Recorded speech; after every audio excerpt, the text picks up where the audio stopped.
Tua palavra é assim, não passa por mim sem deixar um sinal.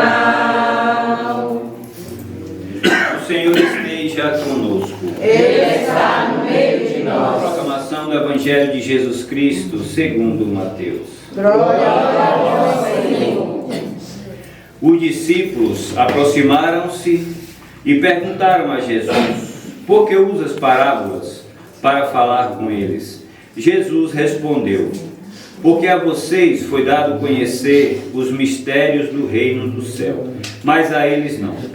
Pois a quem tem será dado ainda mais, será dado em abundância, mas daquele que não tem será tirado até o pouco que tem.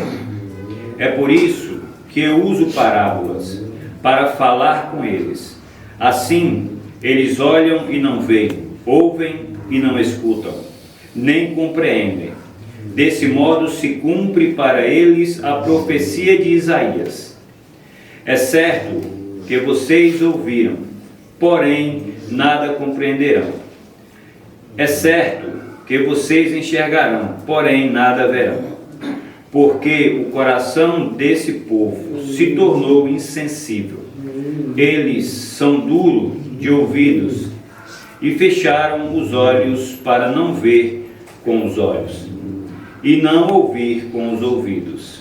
Não compreenderam com o coração e não se converter.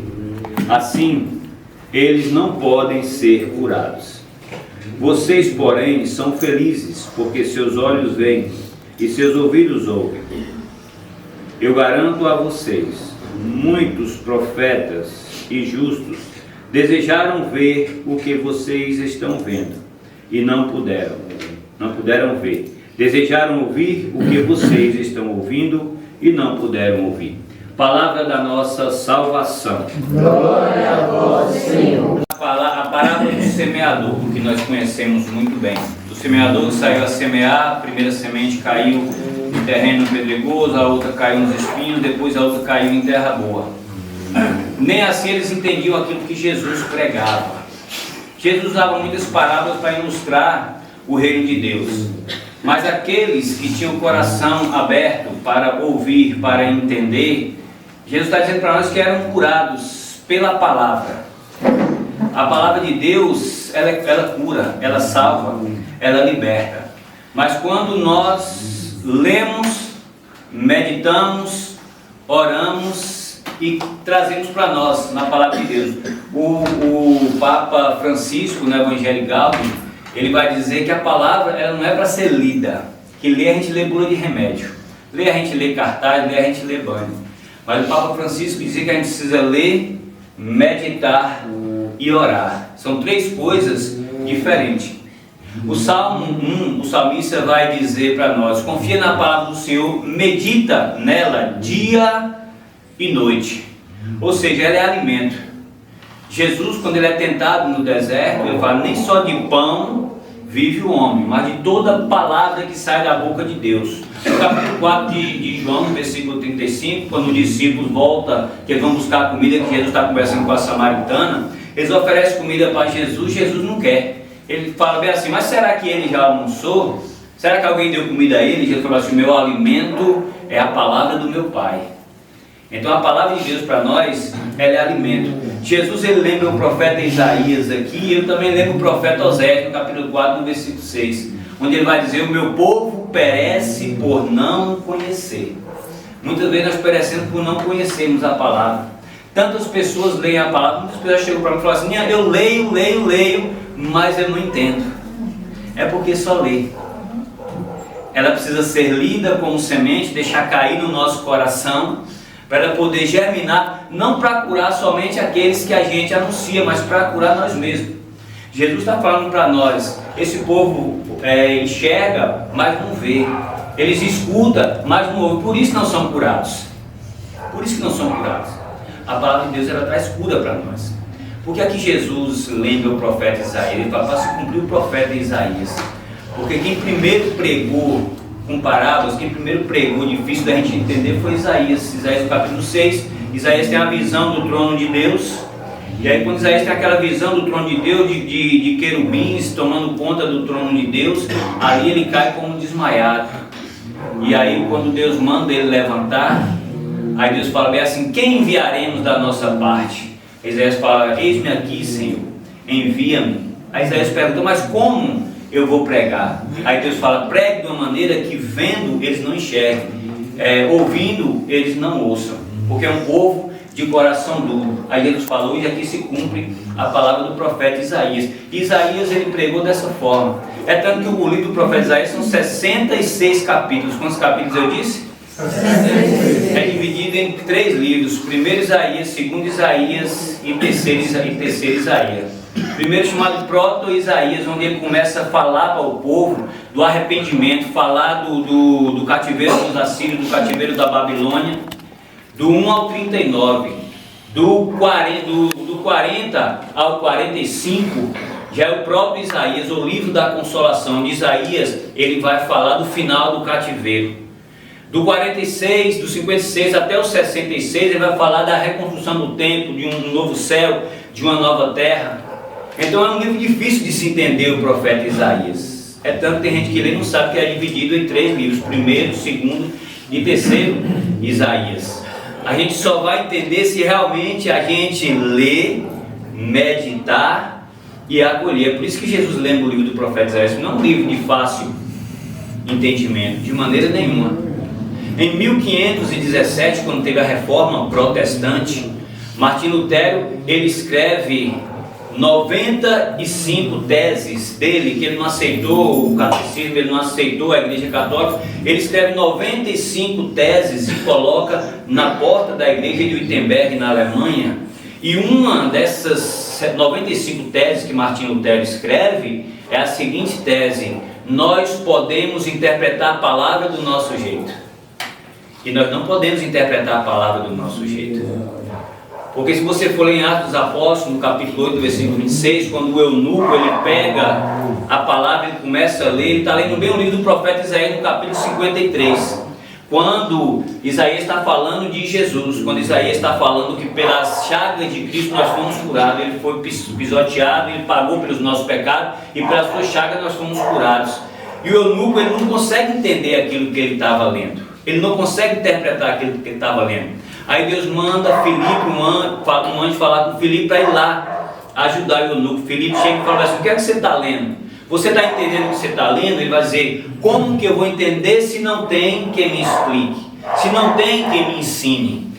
Então a igreja está aí para isso.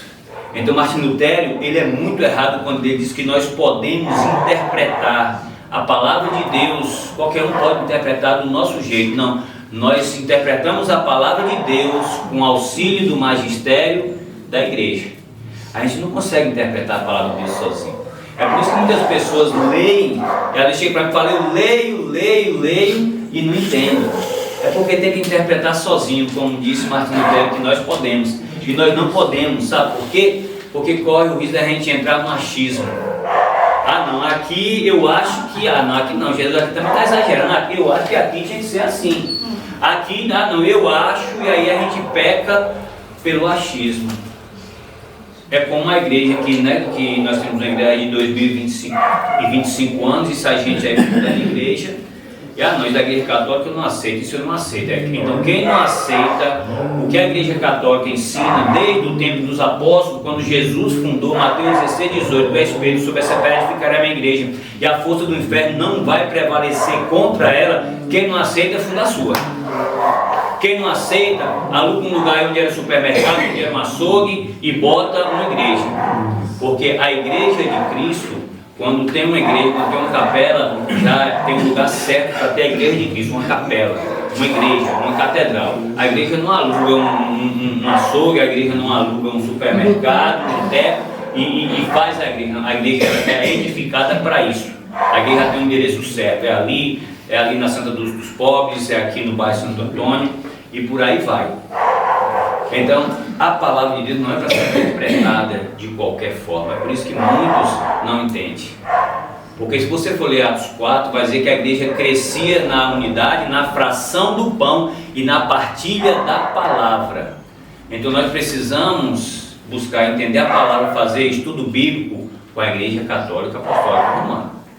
Eu vejo muitas pessoas falando, estou fazendo um estudo bíblico, mas é com a Batista, eu estou fazendo estudo bíblico com o pessoal da Testemunha de Jeová. Não, de maneira nenhuma. Nós precisamos interpretar a palavra não da maneira lá dos Testemunhos de Jeová, não. Eu preciso interpretar a palavra segundo o magistério da igreja. O anjo falou para Filipe, vai lá, aqui ó, o eunuco está lá lendo, ele não está conseguindo entender. O Filipe foi lá e falou, está lendo, entender? Não, como é que eu vou entender se não tem quem me ensina?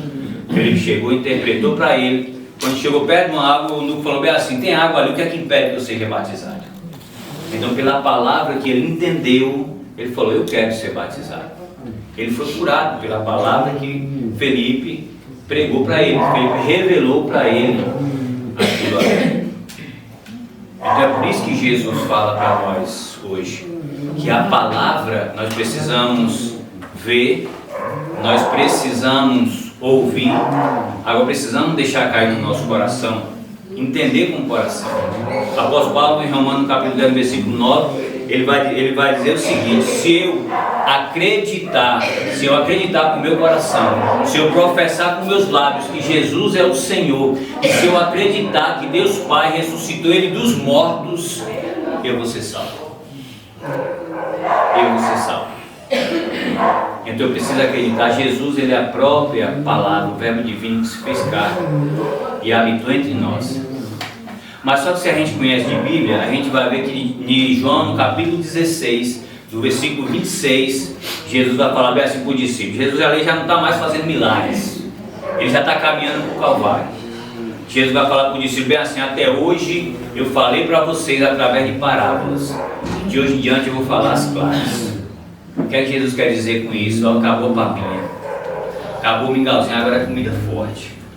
Nós que já estamos na caminhada, nós somos batizados, que rezamos texto, que comungamos Jesus, está na hora da gente acordar, de deixar de meninos. E aí, irmão, como é que está? Firme e forte, igual um parafuso na roda, na luta, na labuta, irmão, mas na graça, levantar a nossa cabeça e saber que existe uma palavra que me sustenta, que ela é alimento para mim. Como diz Frei Gilson, eu preciso ter esperança, está ruim hoje, amanhã pode estar melhor.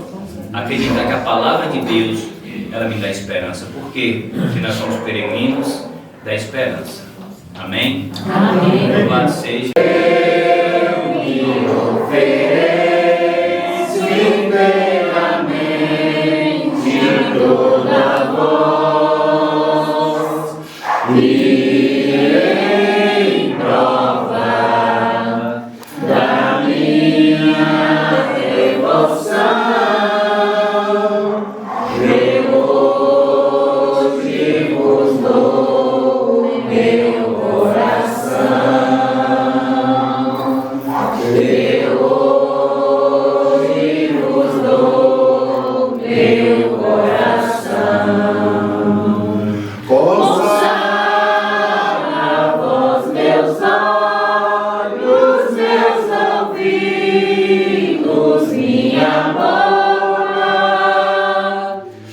Tudo que sou, desejo que a vós pertença, incomparável Mãe, guardai-me e defendei-me, como filha e propriedade vossa. Amém. Como filha e propriedade vossa. Amém. Nossa Senhora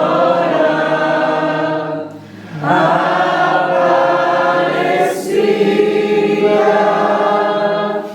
dai-nos a bênção, ó Mãe querida.